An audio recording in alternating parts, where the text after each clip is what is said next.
అందరికీ నమస్కారం. మరొక కథతో మీ ముందుకు. ఈరోజు కథ పేరు యమునా సుందరి. అనగనగా ఒక ఊళ్ళో సీనయ్య అనే కుర్రవాడు ఉండేవాడు. వాడు పుట్టు దరిద్రుడు, రూపసి కూడా కాదు. అటువంటి వాని మొహం ఎవరు చూస్తారు? అయితే సీనయ్య కంఠమెత్తితే గంధర్వగానం ప్రవహిస్తుంది. అతని వద్ద పూర్వులు విడిచిపోయిన ఆస్తి ఒకే ఒక సితారు ఉన్నది. ఆ సితారు మీద శృతి పెట్టుకొని సీనయ్య పాడటం ప్రారంభిస్తే ఆ పాటకు ప్రపంచమంతా స్తంభించి తన్మయమైపోయేది. నెమళ్ళు, లేళ్ళు, నాగులు ఆలకింపవచ్చేవి, మోడులు చిగుర్చేవి. ఇటువంటి అద్భుతమైన గానం ఎన్నడూ ప్రతిఫలం కోరి చేయలేదు సీనయ్య. యమునా నది ఒడ్డున చల్లగాలిలో కూర్చొని తన ఆనందం కోసమే పాడేవాడు. క్రమంగా అతనికి సితారు సీనయ్య అనే పేరు సార్థకమైంది. సీనయ్య యమునా తీరాన కూర్చొని పాడుతూ ఉన్నప్పుడు ఆ గానం అపూర్వంగా ఉండేది. అది విని ప్రజలు జేజేలు కొట్టేవారు. అతను పాడే ప్రతి చరణానికి సీనయ్య మరొక్కసారి పాడు అంటూ అతన్ని బతిమిలాడేవాళ్ళు.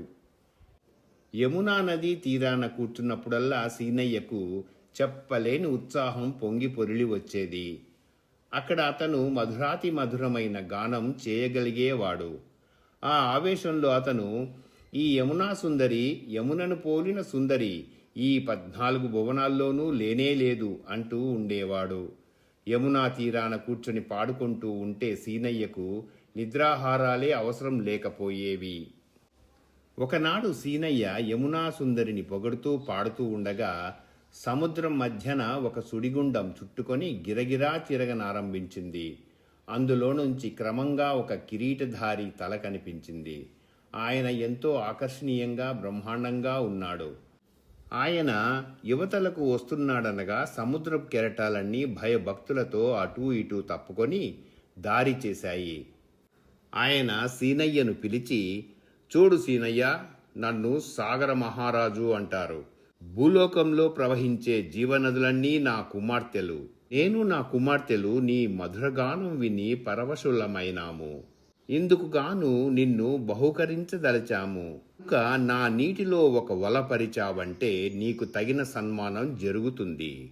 అయితే ఒక్క షరతు మాత్రం నువ్వు జాగ్రత్తగా వినాలి. బహుమతి పొందిన తరువాత నువ్వు పాతాళలోకమందలి మా రాజ్యంలో ఉండే పచ్చల మందిరానికి వచ్చి అక్కడ మేము కోరినంత కాలము ఉండి గానం చేసి మమ్మల్ని ఆనందింపజేయాలి అని చెప్పి అదృశ్యమయ్యాడు. సాగర మహారాజు వెళ్ళిపోగానే కెరటాలు ఎప్పటిలాగా మూసుకుపోయి సముద్రం మళ్లీ ప్రశాంతంగా ఉన్నది. మరునాడు సీనయ్య వలపట్టుకు వచ్చి సముద్రంలో వేసే వరకు అందులో ఒక పెట్టె కొట్టుకు వచ్చింది. ఆ పెట్టె పగలగొట్టి చూడగా అందులో కోకొల్లలుగా నవరత్నాలున్నాయి. సీనయ్య వాటిని తీసుకుపోయి ప్రపంచంలోని అన్ని దేశాలలోనూ రత్నాల వర్తకం సాగించి పేరు ప్రఖ్యాతి గడించి చూస్తుండగానే కోటీశ్వరుడైనాడు.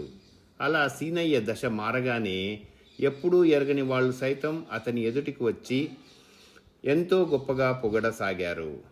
ఎవరేమనుకున్నప్పటికీ సీనయ్యలో మాత్రం కాస్తంత కూడా మార్పు రాలేదు.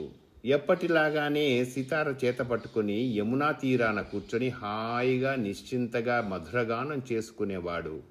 పాటలతో యమునను పొగడటమే కాదు, ఎంతో ఆప్యాయంతో దేశ దేశాల నుంచి తెచ్చిన అపూర్వమైన కానుకలు, అలంకారాలు, మణిహారాలు తన యమునా సుందరికి అర్పిస్తుండేవాడు.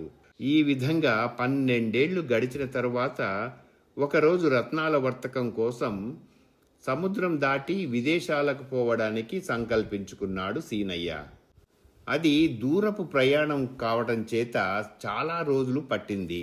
సీనయ్య యథాప్రకారం ఓడ పైభాగాన కూర్చొని యమునా సుందరిని పొగుడుతూ పాడుతూ ఉన్నాడు.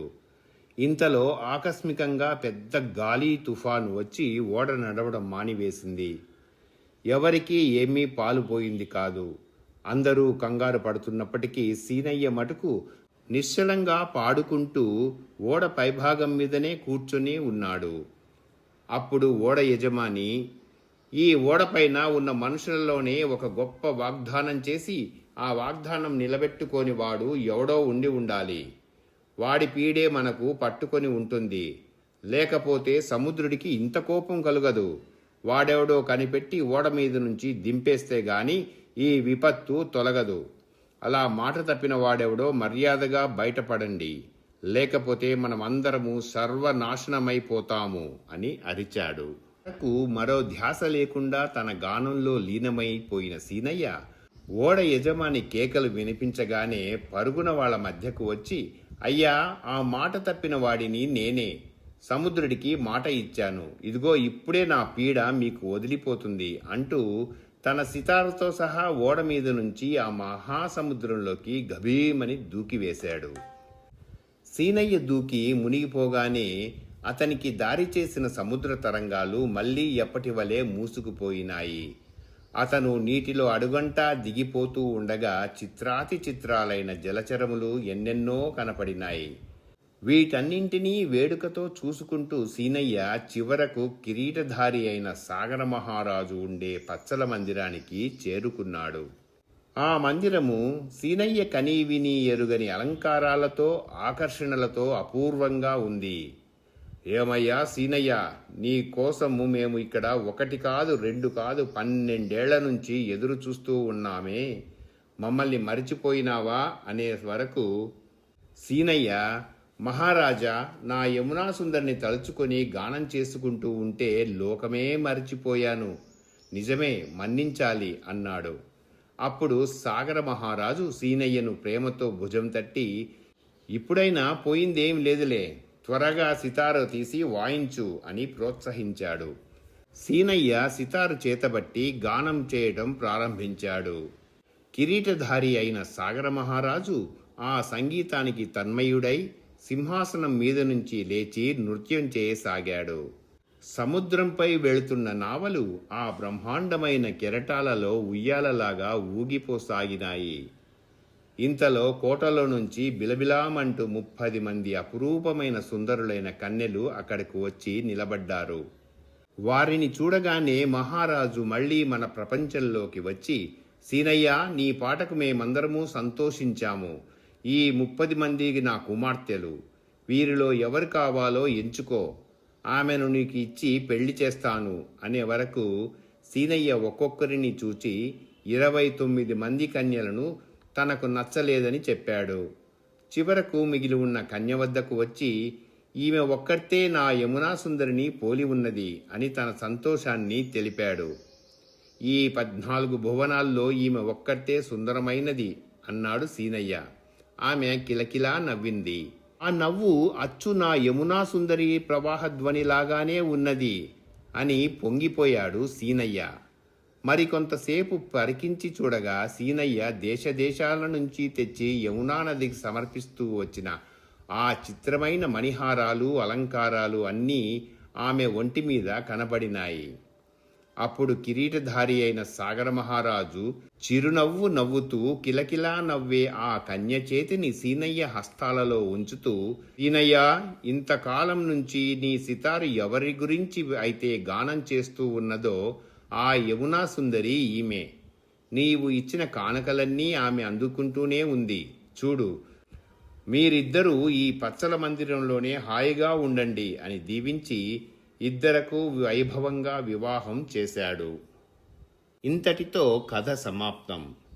ఈ కథ మీకు నచ్చినట్లయితే లైక్ చేయండి, కామెంట్ చేయండి, తప్పకుండా షేర్ చేయండి, మర్చిపోకుండా సబ్స్క్రైబ్ చేయండి. అందరికీ ధన్యవాదాలు. ఇక సెలవు.